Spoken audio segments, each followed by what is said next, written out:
कि पत्नी का बहुत का स्टेटमेंट है, हम पढ़ के सुना देते हैं, सर्टिफाइड कॉपी है। मेरे भाई राजेश शाह की हत्या दिलीप जायसवाल के द्वारा षड्यंत्र करके अपने आदमियों द्वारा करवाया गया है।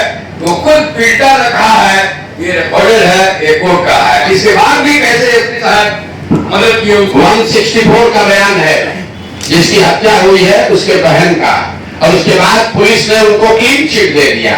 जिन्होंने क्लीन चिट दिया उन्हीं की पत्नी उनके कॉलेज में जाकर MBBS डिग्री ले रही है। अब आप देख लीजिए, जहां से कोर्ट से रिलीफ मिला है, जिन्होंने कोर्ट से रिलीफ दिया है उनको क्या बेनिफिट मिला है ये भी आपको आगे बताएंगे। तो मेरा दिलीप जायसवाल से और भाजपा में जो लोग भी भाजपा के चाल चरित्र चेहरा विचारधारा की बात करने वाले लोग हैं, उनसे अपील है कि भाई अभी से भी अपना स्टांस क्लियर करो।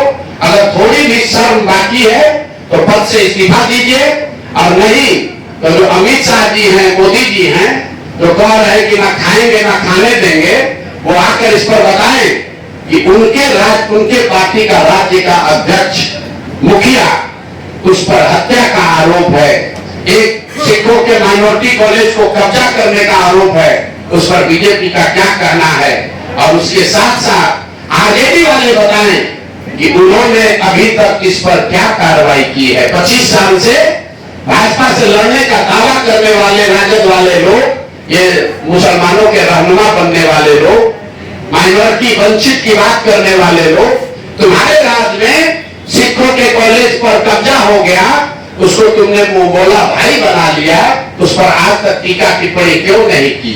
आपको बता देते हैं क्यों नहीं की कि लालू जी के जो 2 साले थे, जरा जाकर पता कीजिए कि उन दोनों सालों के परिवार के कितने लोग इसी मेडिकल कॉलेज से गलत तरीके से डिग्री लेकर डॉक्टर बने।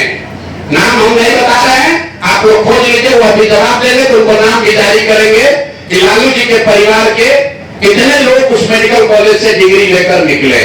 तो मेरे भाई, ये मिली भगत है, सब आपस में मिले हुए हैं, और वहां पर एक कॉलेज को कब्जा किया, जिसने आवाज दी उसको या तो मैनेज किया या उसको मार दिया, उसको दबा दिया।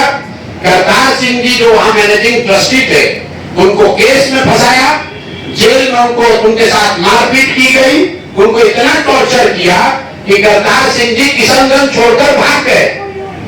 जब वो किशनगंज छोड़कर भाग गए, उसके बाद जाकर उनके साथ दबाव में समझौता करके केस विड्रॉ कराया है। तो भाई ये बात पब्लिक डोमेन में आनी चाहिए, भाजपा का भी, उसके साथ जदयू का भी।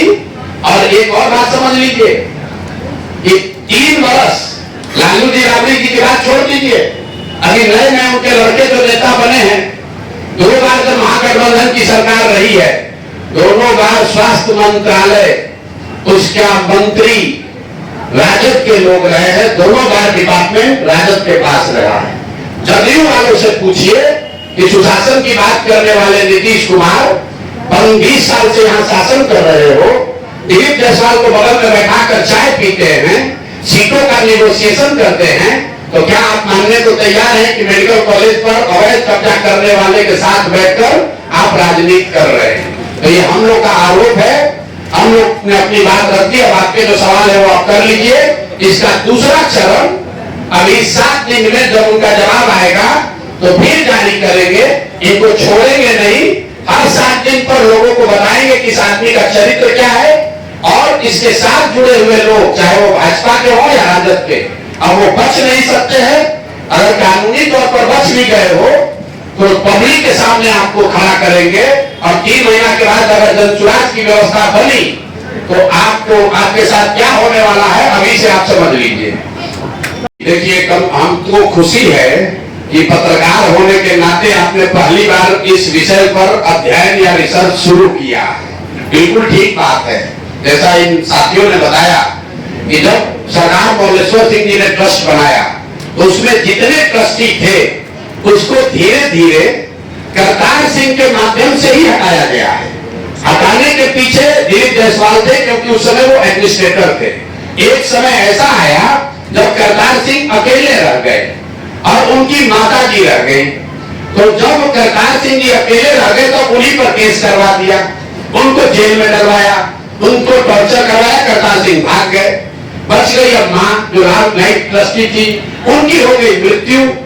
तो लाइफ ट्रस्टी के मृत्यु होने के बाद वो पोस्ट खाली हुआ, तो उनके जो लीगल एयर थे उनको जगह मिलनी चाहिए थी, वो मिली नहीं। तो लाइफ ट्रस्टी चले गए, करतार सिंह को डरा के धमका के केस में फंसाकर भगा दिया, और जो बच गया वो सब कब्जा कर लिया। इन लोगों के पिता थे, वही ओरिजिनल ट्रस्टी और लाइफ मेंबर बने, और उन्होंने मेडिकल कॉलेज अपने बड़े लड़का करतार सिंह और एक दो आदमी और को गिरा के उन्होंने बनाया, और वो लाइफ ट्रस्टी हुए। और उन्होंने पहले पटना में मेडिकल कॉलेज शुरू किया, लेकिन बाद में किशनगंज में एक संस्था थी, मेडिकल एक अस्पताल था जो मरवाड़ी समाज चलाता था, उसके साथ टाई अप करके वो वहां शिफ्ट कर गए। स्मूथली चलना शुरू हुआ, चलने लगा तो 2-3 डीड बने हैं ट्रस्ट एक्ट में भी। और देखिए ट्रस्ट एक्ट मेरे पास है, इसका भी आप लोग संज्ञान लीजिए, और रजिस्ट्रेशन एक्ट है इसका भी संज्ञान लीजिए। तो ट्रस्ट एक्ट और रजिस्ट्रेशन एक्ट को मिला के पढ़ने से आपको लगेगा कि जो मूल आत्मा है फर्स्ट ट्रस्ट का, ट्रस्ट डीड का, उसको ट्रस्टी को भी अधिकार नहीं है कि उसको बदल सके, उसमें कोई सब्सटेंशियल चेंज कर सके। आर्टिफिशियल चेंज ऊपर रेफर कर सकते हैं, लेकिन जैसे इसमें प्रधान है भारत के 2/3 सिख ही लोग इसके कमिटी में रह सकते हैं। आज की स्थिति क्या है पता नहीं, कैसे ये इंस्टीट्यूशन रन कर रहा है, कंप्लीट वायलेट किए हैं ये ट्रस्ट एक्ट को। और कितने तरह के सिख रह गए हैं, 2/3 जहाँ रहना कंपल्सरी है, वहाँ 2-4 अब 6 रह गए हैं, बाकी सब नाम से जो आ गए हैं। वो मेडिकल कॉलेज वाले जो जिनका कॉलेज दिया गया था मारवाड़ी समाज के, उसके सेक्रेटरी हो गए हैं। अभी तक हमको ये समझ में नहीं आया है कि किस लॉ के व्यवहार, क्योंकि श्री जायसवाल जो जायसवाल जी प्रसाद के अध्यक्ष है बिहार के बीजेपी के, वो कैसे इसमें ट्रस्टी हो गए? किसी कानून से किसी एम्प्लॉय थे, तो ट्रस्ट एक्ट में किसी एम्प्लॉय को मैनेजिंग ट्रस्टी या ट्रस्टी नहीं बनाया जाता है। बात है जिसका पर्सनल इंटरेस्ट है, जो सैलरी जनरेट करता है, वो नहीं हो सकता है। अब क्या कैसे कागज का इन्होंने घोटाला किया है, और लोग को वायलेट करके ये उसमें बैंकिंग कमेटी अपने ही नहीं, अपने बेटे को, अपने बहू को, और जो भी लोग हैं उन्होंने को बना दिया है। और जो रियल फैमिली है, वल्लभ सिंह का जो लीगल एयर है, उनके धीरे धीरे निकाल दिया। एक चीज, एक डॉक्यूमेंट दिखाना चाहते हैं आपको, ये 1998 में वल्लभ बाबू के मरने के पहले उन्होंने एक एफिडेविट किया था, और ये लिख के दिया है कि इनके सेकंड सन सरदार गुलजार सिंह भी हमारे ट्रस्टी है, हमारे सक्सेसर है, फर्स्ट सन भी है और सेकंड सन भी है। इसको भी इग्नोर करके ये सरदार गुलजार सिंह को बाहर किया गया है, इनको उसमें जाने तक नहीं किया जा रहा है, इनकी बहनों को नहीं जाने दिया रहा है। इनके जितने रिश्तेदार हैं जिसका legally inheritance, law of inheritance में भी लोग आ जाते हैं।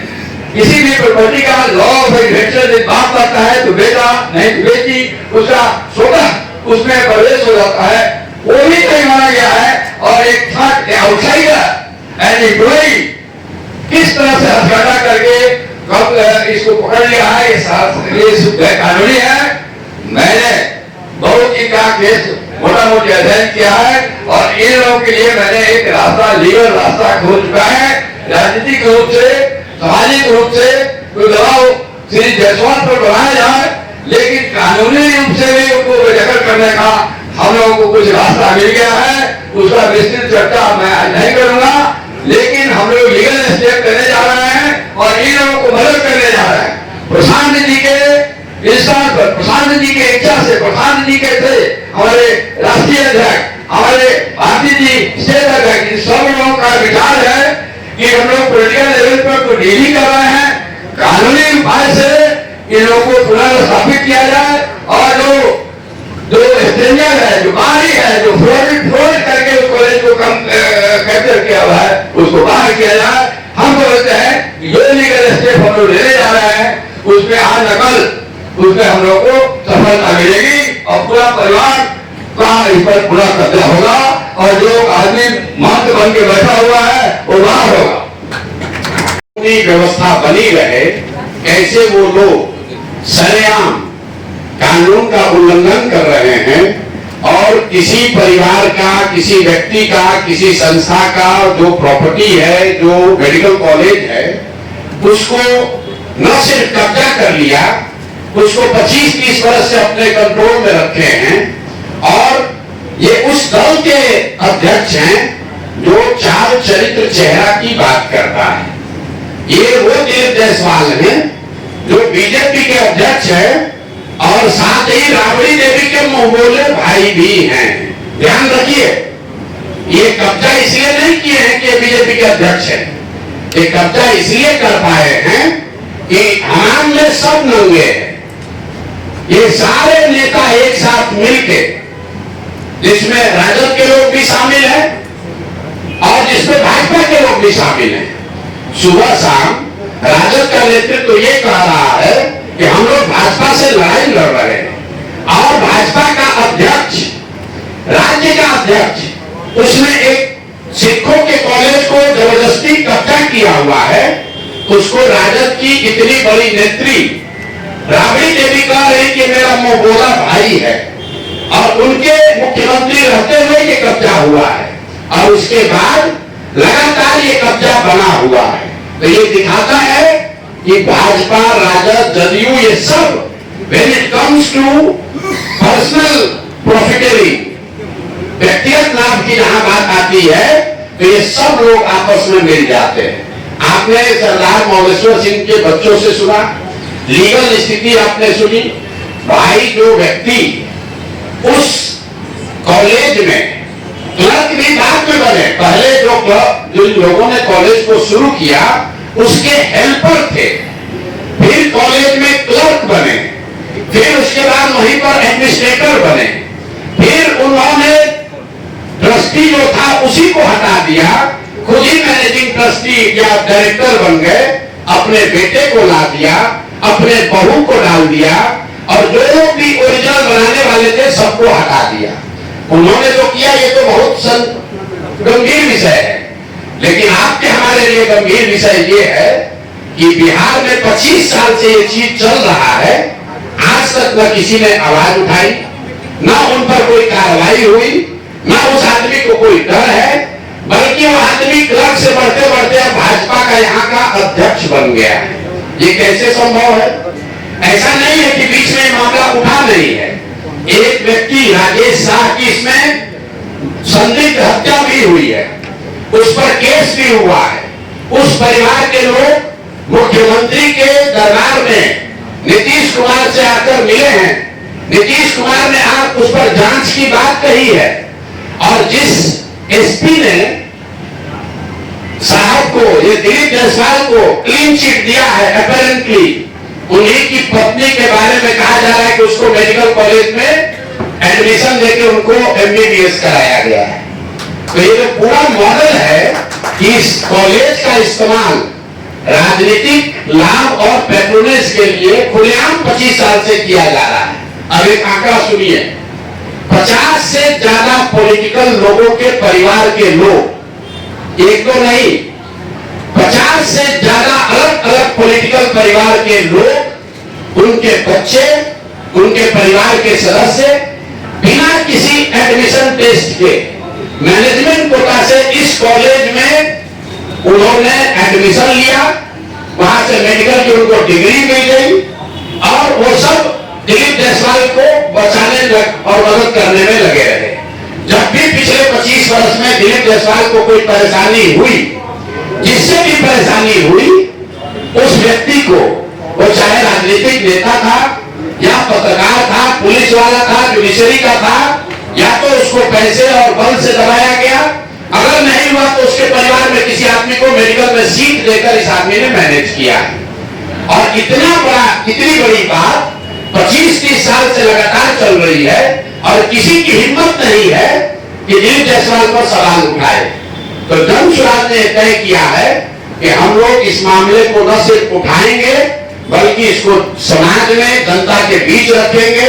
जैसा गिरी जी ने बताया, इसकी लीगल लड़ाई लड़ेंगे। हर उस दरवाजे पर जाएंगे जहां पर इन्होंने अपने रसूख का इस्तेमाल करके कहीं न कहीं धांधलेबाजी की है। ये आप इससे बच नहीं सकते हैं। मैंने ये एक छोटा सा बाइट दिया था, तो उसके बाद से दिलीप जायसवाल चुपचाप बैठे हुए हैं। अब आपकी ये जिम्मेवारी है कि जितने आप लोग पत्रकार हैं, तो जो भी भाजपा का प्रवक्ता आता है या जो भाजपा का नेता है अपने को बहुत चाल चरित्र चेहरा वाला बता रहा है, उससे जरा पूछिए कि भाई तुम्हारा अध्यक्ष उस पर सीधे सीधे गबन और जबरन माइनॉरिटी कॉलेज को कब्जा करने, उस कॉलेज का संसाधनों का व्यक्तिगत लाभ के लिए उपयोग करने, हर तरह के गलत काम करने के लिए उसका आप उपयोग कर रहे हैं, उस पर आपका क्या टीका टिप्पणी है? और हत्या का उन पर आरोप है, एफआईआर है, राजेश शाह के हत्या का एफआईआर है बलौता साहब पर। कोई डिटेल आप नहीं दे रहे, हमको मालूम है। अभी ये लोग हल्ला मचाएंगे तो अगला प्रेस कॉन्फ्रेंस में आपको वो भी डिटेल देंगे कि जो मैंने आपको बताया कि एक जो संदिग्ध हत्या हुई है इनके साथ रहने वाले व्यक्ति की, राजेश शाह की, और उसकी बहन, उसके भाई, उसके माँ, वो 20 वर्ष से दौड़ रहे हैं, इंसाफ की मांग कर रहे हैं, अभी तक उस पर कोई कार्रवाई नहीं हुई है।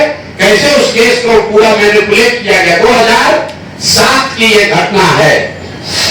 कोर्ट में के आह्वान पर आप लोग को बहुत बहुत शुक्रिया जो आप लोग आए हैं। मैं सबसे पहले प्रशांत किशोर जी का अति धन्यवादी हूँ जो उन्होंने मेरे से विकट समस्या में और हम लोग का साथ देने के लिए उन्होंने कमर कसा हुआ है कि आप लोग पीछे मत हटो, हम आपके साथ रहूंगा। और ये दुष्कर्मी महाअपराधी प्रकृति का व्यक्ति श्री दिलीप जायसवाल, जिसने इस मेडिकल कॉलेज को इस धर्म से जगह लिया और उल्टा सीधा डिसीजन करवाते करवाते ये इस तरह का काम किया। ये करोड़ों रुपया इकट्ठा किया हुआ, अरबों रुपया इकट्ठा किया हुआ उस मेडिकल कॉलेज से, और इसके यदि सीबीआई ईडी से जांच कराई जाए तो ये जेलों के सड़कों में रहेंगे। मैं यही अनुरोध करूंगा सभी लोगों से, इसकी जांच होनी चाहिए और वो किस तरह, यहाँ तक कि वो किस तरह प्रदेश का अध्यक्ष बन गया भारतीय जनता पार्टी, इसकी भी जांच कराई जाएगा तो ये करोड़ों रुपया देके बीजेपी का अध्यक्ष बना और वो जेलों के सड़कों में रहेगा। मैं आपको माता गुजरी मेडिकल कॉलेज के बारे में 2-4 लाइन बता देना चाहता हूँ, समय का अभाव है। ये माता गुजरी मेडिकल कॉलेज मेरे पिता अपना, मैं अपना बेटे गुरदयाल सिंह, मैं मेडिक ट्रस्टी नियुक्त हुए थे मेरे पिताजी द्वारा, उसको भी इसने खा गया। मैं सरदार मौलेश्वर प्रसाद सिंह जी, संस्थापक माता गुजरी मेमोरियल मेडिकल कॉलेज का पुत्र हूँ, मेरा नाम गुरदयाल है। तो ये लोग किस तरह का कुचक्र रचकर, उसमें कई लोग किस तरह नाकाब निकल उठ जाएंगे कि किस तरह दिलीप जायसवाल ने इस मेडिकल कॉलेज को कब्जा हुआ और इसकी जांच होनी चाहिए। और ये सब जगह धन और बल पर ये कब्जा किया हुआ है। करतार सिंह जो सचिव थे, आजीवन सचिव थे, लाइफ ट्रस्टी थे, मेडिकल ट्रस्टी थे, जिसको कभी नहीं हटाया जा सकता है, उसको इन्होंने गलत लोगों को बैठाकर ट्रस्ट में और उनको सचिव से निकाल दिया। इवन उस ट्रस्ट में क्लियर लिखा हुआ है इस मेडिकल कॉलेज के जो मीटिंग होगी वो प्रेसिडेंट या सेक्रेटरी आहूत कर सकते हैं, बुला सकते हैं। लेकिन दिलीप जायसवाल सो चीफ एडमिनिस्ट्रेटर उस मीटिंग को बुलाया करतार सिंह को निकालने के लिए। उसमें एजेंडा भी नहीं था कि करतार सिंह को निकाला जाएगा, और वो एक एजेंडा भी ले लिया। उसमें हमारे 10 दिन में क्लियर लिखा हुआ है कि मीटिंग जब भी होगी 30 दिन के अंदर होगी। वो 25 दिन में मीटिंग बुला लिया अगले तरीके से, और उसमें ये प्रेसिडेंट और सेक्रेटरी को बुलाने का अधिकार था, ये बुला लिया, और उसमें कोई एजेंडा भी नहीं था। इस तरह से अवैध तरीका से उसको निकाल दिया, जिसमें माननीय जिला सत्र न्यायाधीश, जिला न्यायाधीश कटिहार ने उसमें क्लियर कर लिखा था कि जो भी हुआ है वो गलत हुआ है, और ये मैनेज करके प्रधान बल पर ये कॉलेज को कब्जा किया हुआ है। हम आप लोग सभी भक्तों से अनुरोध करूंगा, मैं सारा सच बोलता हूँ और बोलते रहूंगा जब तक ये हमको भी हो सकता है कल मरवा दे। आपको मैं बता देता हूँ, ये मरवा नहीं सकता मुझे, ये इस तरह का व्यक्ति है। धन्यवाद। हम लोग सीधे मुखातिब करा रहे हैं, और जैसे एक बहन ने बताया कि उनके सारे बच्चे इस बात से सहमत हैं कि इस कॉलेज को अवैध तरीके से इन लोगों ने कब्जा किया है। उस परिवार के लोगों को उससे हटा दिया। 3 लोग आपके सामने मुखातिब हैं, बाकी लोगों को भी हम आपसे मिलवाएंगे। अभी लीगल स्थिति इसकी क्या है, उसके लिए आप हम लोग के जो सबसे बड़े कानूनविद हैं इस बिहार में, वाहिदीगिरी से आप समझिए कि किस तरीके से कानून को तोड़ मरोड़ के उसका गलत फायदा उठाकर अपने पद का, अपने प्रतिष्ठा का, अपने पावर का किस तरीके से ये आदमी ने मेडिकल कॉलेज पर कब्जा किया हुआ है। लीगली आप वाहिदीगिरी से सुन लीजिए, फिर हम इस पर आपके सवाल जवाब लेंगे। इसको किसी तरह से हम लोग के कब्जा में लाया जाए और इसके लिए हम सबके लिए आभारी रहेंगे। परम आदरणीय प्रशांत किशोर जी और कलमान लोग जो सामने बैठे हैं, सरकार महोदय, मैं फाउंडर ट्रस्टी सरदार प्रतिभा सिंह का पुत्र वीरेंद्रपाल सिंह बोल रहा हूँ। जिस तरह से अपने पूर्वताओं से सुना, वैसे ही बात बिल्कुल सही है और हम लोग बहुत लड़ते रहे, पहले भी लड़े, लेकिन परिस्थितियों के वश हम लोग के पास न उतना धनबल था, न अप्रोच था, न पॉलिटिकल अप्रोच था। सब जगह का गलत फायदा उठाते हुए इसने इस पर कब्जा किया हुआ है और प्रशांत किशोर जी का बहुत अति धन्यवादी हूँ। उन्होंने इस मामले को राष्ट्रीय स्तर पर उठाया है और उम्मीद करता हूँ कि उनको सफलता मिलेगी। हम लोग मिलजुल के इसको, ये जो विपत्ति आई है, इसको हम लोग जीत लेंगे। 2-4 मिनट में सुन ले, फिर मैं आपके सारे सवालों को लूंगा और इस पर विस्तृत चर्चा हम लोग करेंगे।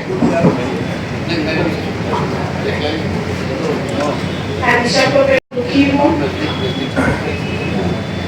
मैं बहुत दुखी है। माता मेडिकल कॉलेज के बारे में बोलना चाह रही हूँ। ये हमारा मेडिकल कॉलेज मेरे पापा ही खोले थे। इस पापा को शिक्षा से बहुत प्रेरित है। जिस शिक्षा से मैं पढ़ के निकली हूँ वो Guru Nanak girls high school भी गुरु विचार कटिहार में बनाए थे, उससे ही मैं पास आउट हुई हूँ। उसके बाद फिर मैं पटना में हमारी पढ़ाई में, मेरे पापा 2 टर्म्स MLC भी रहे हैं, विधायक थे। हमारे पापा सारा कुछ काम करते रहे, पर इसने इतनी षड्यंत्र करके हमारे कॉलेज को, एक कलंक था, ये अमरिंदर झा का कलंक था और इन्होंने सारे सेक्रेटरी पापा को लेके इन्होंने उसको निकाला, फिर करतार सिंह को लेके और सारे ट्रस्टी को निकाल के फिर इन्होंने अनेक तरीका से गैर कानूनी, कोई भी लॉ में नहीं है। मैं लॉ की बात तो कुछ जानती नहीं हूँ, लॉ के बारे में मेरे ब्रदर बताएंगे। आज मैं इसलिए शामिल हूँ, अपने ब्रदर के साथ हूँ, सरदार रुद्रपाल सिंह के साथ, जो ट्रस्टी है। हम 5 सिस्टर हैं, 5 सिस्टर हम रुद्रपाल सिंह के साथ हैं। जो भी जहाँ भी जैसे हो, मैं इनको भी प्रशांत किशोर को भी बोला दूंगा, आप भी पीछे नहीं हटना, ये हमारा मान रखना और हमें मेरे कॉलेज को मेरे हाथ में देना। इनके लिए मैं सदा आपकी आभारी बनी रहूँगा। और एक लेफ्टिनेंट जनरल उस दल के नेतृत्व का हिस्सा है, तो मैं तहे दिल से मुजफ्फरपुर के मिश्रा जी का जन स्वराज परिवार में स्वागत करता हूं। और इन्होंने जितनी बातें अपने बारे में बताई, उससे उनका व्यक्तित्व, उनका चरित्र, उनकी बिहार, सबसे बढ़कर बिहार को सुधारने की उनकी मंशा उससे बहुत ज्यादा है। हम लोग सब इस आशा और विश्वास के साथ कि भेलू साहब के जुड़ने से जन स्वराज की सोच, जिसका सामूहिक नेतृत्व और मजबूत होगा, बिहार को सुधारने के प्रति जो हम लोग का नजरिया है उसमें नए आयाम जुड़ेंगे। इसी विश्वास के साथ तहे दिल से उनका फिर से हम लोग जन स्वराज परिवार में स्वागत करते हैं। पार्टी के चाल चरित्र और चेहरा में कितना अंतर है वो आपको दिखेगा, दिख भी रहा होगा, पहले से भी आप लोग जानते होंगे।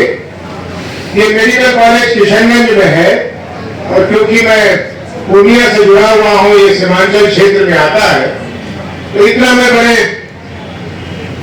कॉन्फिडेंस के साथ कह सकता हूं कि वहां का एक एक आदमी जानता है कि किस गलत रूप से अपनी ताकत और पैसों का इस्तेमाल करके इस मेडिकल कॉलेज को गलत रूप से दिल्ली जयसवाल जी ने लिया है। ये मुद्दा सबसे पहले पब्लिक डोमेन में हमारे श्री प्रशांत किशोर जी ने उठाया था। आज मोरेश्वर सिंह जी के परिवार के सदस्य यहाँ हैं। मैं चाहूंगा कि इस बात को आगे बढ़ाने के लिए भी प्रशांत किशोर जी ही आपसे मुखातिब हो। धन्यवाद। और इसी से आकर्षित होके भेंट हुई और आगे मुझे ये अवसर मिला कि आज मैं आपके सामने हूँ और यहाँ पर हूँ। मुझे पूर्ण विश्वास है कि ये सामूहिक प्रयास जो है, जो हमारी कल्पना है आप सबकी है कि यहाँ पर भी एक संपन्न सम्मानपूर्ण एक राज्य हो, जरूर होगा। अंत में मैं आप सबका धन्यवाद भी करता हूँ कि आपने कीमती समय निकाल करके आप यहाँ हर परिवार, सब नाते रिश्तेदार, पर्व त्योहार सब कुछ तो यही होता था, तो एक संपर्क बना रहा। और सर्विस में मुझे सभी भारत के सभी राज्यों में किसी न किसी रूप में रहने का अवसर मिला। और आप सब मानेंगे कि जब आप कहीं पर रहते हैं और फिर अपने घर आते हैं तो एक स्वाभाविक तौर से एक तुलना मन में ऊपर आती है कि भाई मैं यहाँ रह रहा हूँ और ये मेरे घर में क्या हो रहा है। जब बगल वाले का खेत एकदम हरियाली रहता तो कहता भाई हमारा खेत ऐसा क्यों नहीं हो रहा है। सालों में देखा मैंने कि जो बाहर हो रहा था,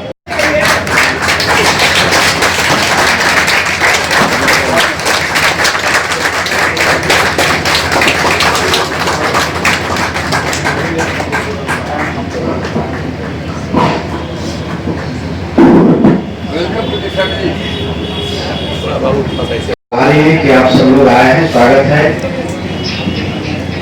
से जुड़ने का थोड़ा सा परिचय दिया इन्होंने मेरे बारे में। मेरा नाम है विजय कुमार मिश्र। सिलौत वासुदेव मेरा गांव है, ये कुरंडी ब्लॉक में पड़ता है, मुजफ्फरपुर से करीब 15-16 किलोमीटर दूर है। और शुरू की शिक्षा मेरी गांव के स्कूल से ही शुरुआत हुई। वो स्कूल अभी भी है,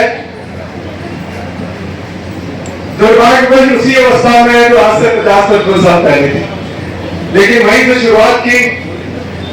उसके बाद मेरे पिताजी, उन्होंने वो भी आर्मी में थे, उन्होंने रिसर्च कर्तन में लड़ाई भी लड़ी, तो उनके साथ जाने का मौका मिला। लेकिन तकरीबन मेरे जो स्कूली और जो कहने आप पहली शिक्षा थी, उसमें 10 वर्ष बिहार में ही निकले।